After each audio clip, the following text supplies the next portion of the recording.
So, I know I just did a video on this less than 24 hours ago, but thanks to Walmart.com, we now have pictures, and very high quality pictures at that, of the 3 April/spring LEGO Star Wars sets coming out very, very soon, with Darth Vader, the Scout Trooper, and the Probe Droid, and we're going to take a look at these in more detail than we did in the previous video, and on top of that, I'm going to absolutely ruin one of these sets for you. So first up is our Darth Vader, and if you don't know, he's going to cost $70 in the US with 834 pieces, although if you do find these on the Walmart.com website right now, the prices are just wrong, so don't worry about that.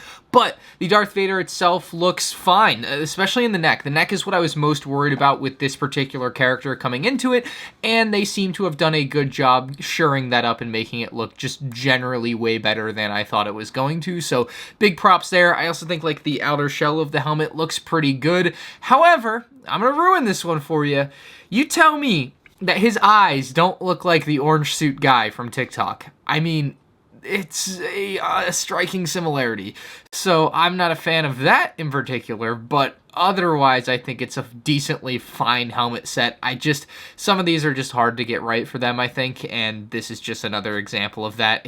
He looks like the orange suit guy. I'm sorry, I can't do it. I'll, of course, buy this and probably do some sort of a comparison to the, I think I like the bust better that they did for the Celebration exclusive a couple years back than this helmet. It just didn't pan out perfectly, and you can't expect something to pan out perfectly, but I don't know. I'm just not a huge fan of this Darth Vader helmet. The Scout Trooper, which should be retailing for $50 with 471 pieces, and hoo-wee, they got it down pat on this one. I really think the angle of like the visor on the Scout Trooper here looks amazing. The mouthpiece angle is pretty good too, and then of course the stand and everything that's normally included with these types of sets. Just a very well done helmet set. This one I think might be second best to Boba Fett in my personal opinion for the LEGO Star Wars helmet sets so far, and that's the only 2 helmet sets we're getting this year as far as I know. So kind of unfortunate they didn't do 3 again. It just appears that this year there's no store exclusive helmet set like last year with the TIE Pilot. Not really sure why not, because 3 was a really nice number, and I would have loved to see, you know, obviously they're making a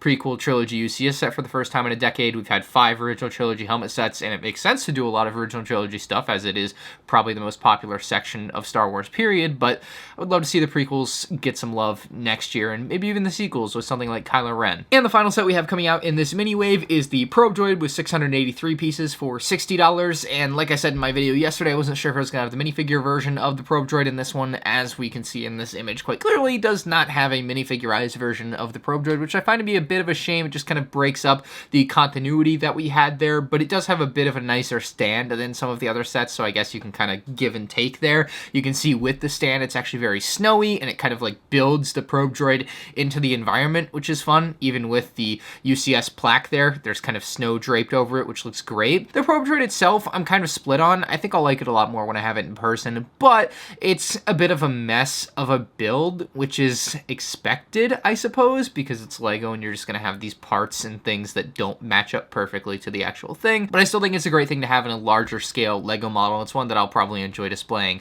nonetheless. It doesn't look like it has any real functionality or features, kind of like you would have on the BB-8 from a few years back, but it's going to be a great display piece nonetheless for any Empire Strikes Back fans, although I kind of wish it was released last year in conjunction with the 40th anniversary of Empire Strikes Back. So that's the full lineup of April sets. Now there are 2 more sets to look forward to in the near future before the August 1st summer wave. We have the UCS R2-D2 yet to be revealed, and then the May the 4th promo, which should be another one of those terrible vignette style builds, and yeah, so don't expect anything super exciting out of that, but that's what you have to look forward to for the next month. I'm not exactly sure when that stuff's going to get revealed, but I would be surprised if 30 days from now we haven't seen both of those things. So let me know what you guys think in the comment section below about these new sets. If you guys enjoyed the video, like is greatly appreciated, and subscribe so you don't miss my reviews on these sets as soon as I can get my hands on them. Peace out.